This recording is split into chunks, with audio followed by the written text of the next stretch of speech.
মাহে রমাদান মাস এসেছে। এই মাসটি আত্মশুদ্ধি এবং তাকওয়া অর্জনের মাস। রাসূল করিম সাল্লাল্লাহু আলাইহি ওয়াসাল্লাম বলেছেন, মান সামা রমাদানা ঈমানান ওয়া ইহতিসাবান গুফিরা লাহু মা তাকাদ্দামা মিন যানবি। যে ব্যক্তি আত্মশুদ্ধি এবং ঈমানের সাথে পবিত্র মাহে রমাদানের রোজা রাখে, আল্লাহ রাব্বুল আলামিন তার পূর্বের এবং পরের সকল গুনাহগারগুলো মাফ করে দেন। ঈমানদার পবিত্র মাহে রমাদানের আগমনের জন্য অপেক্ষা করতে থাকে। এই দিনটি আল্লাহ রাব্বুল আলামিন আমাদের জন্য নিয়ে এসেছেন।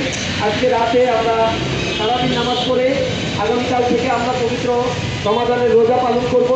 আমরা যেন সঠিকভাবে সিয়াম সাধনার এই মাসে আমাদের আত্মশুদ্ধি অর্জন করতে পারি, তাকওয়ার গুণে গুণান্বিত হতে পারি। এ ব্যাপারে আমরা সকল মুসলমানের প্রতি উদাত্ত আহ্বান জানাই। কেননা কেউ যদি নিজেকে মুসলমান বলে দাবি করে, তাহলে পবিত্র মাহে রমাদানের রোজা তার জন্য ফরজ হয়ে যায়। কোনো ফরজ বিধান মুসলমান অস্বীকার করতে পারে না, তাকে এই ফরজ বিধানগুলো মেনে চলতে হবে। দ্বিতীয়ত, পবিত্র মাহে রমাদানে জনগণের সবচেয়ে বড় কষ্টের যে কারণ হয়, দ্রব্যমূল্যের দাম অনেক বেশি বেড়ে যায়। বিশেষ করে খেজুরের দাম, ছোলার দাম, ডালের দাম, তেলের দাম আকাশচুম্বী হয়ে যায়। বাংলাদেশে এখন 6,40,00,000 মানুষ আছে যারা দারিদ্র্য সীমার নিচে বসবাস করে। তার টোটাল জনগোষ্ঠীর প্রায় 1/3। এই বিশাল জনগোষ্ঠী তার প্রতিদিনকার প্রয়োজন পূরণের জন্য যে ধরনের অর্থ উপার্জন করা দরকার, সেই অর্থ উপার্জন তারা করতে পারে না। যার ফলশ্রুতিতে এই মানুষগুলো অর্থাহারে অনাহারে অত্যন্ত কষ্ট করে জীবনযাপন করতে হয়।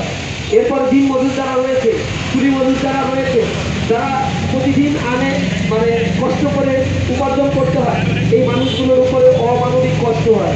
সুতরাং আমরা সরকারের কাছে আহ্বান জানাই, নতুন সরকার এসেছে, তিনি খুব শক্তভাবে যেন এই দেশে দ্রব্যমূল্যের ঊর্ধ্বগতি রোধ করার জন্য যত সিন্ডিকেট রয়েছে, মধ্যস্বত্বভোগী রয়েছে, দুষ্কৃতিকারী রয়েছে, মজুতদার রয়েছে, তাদের বিরুদ্ধে সরকার যেন যথাযথ ব্যবস্থা গ্রহণ করে।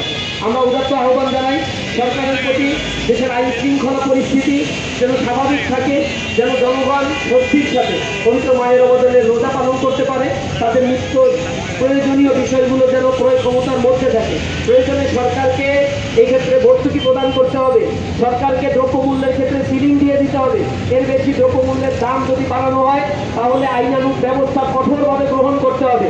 আমরা উদাত্ত আহ্বান জানাই, জনগণ এই দেশে ট্যাক্সের টাকা দিয়ে এই দেশকে পরিচালনার জন্য সহযোগিতা করে। সুতরাং বাংলাদেশে মুসলমানদের জন্য রমাদান মাস হচ্ছে উৎসবের মাস। এই মাসটিতে জনগণ যেন ঠিকমতো খেতে পারে, ঠিকমতো জীবনযাপন করতে পারে, তার নিশ্চয়তা দেওয়ার দায়িত্ব সরকারের।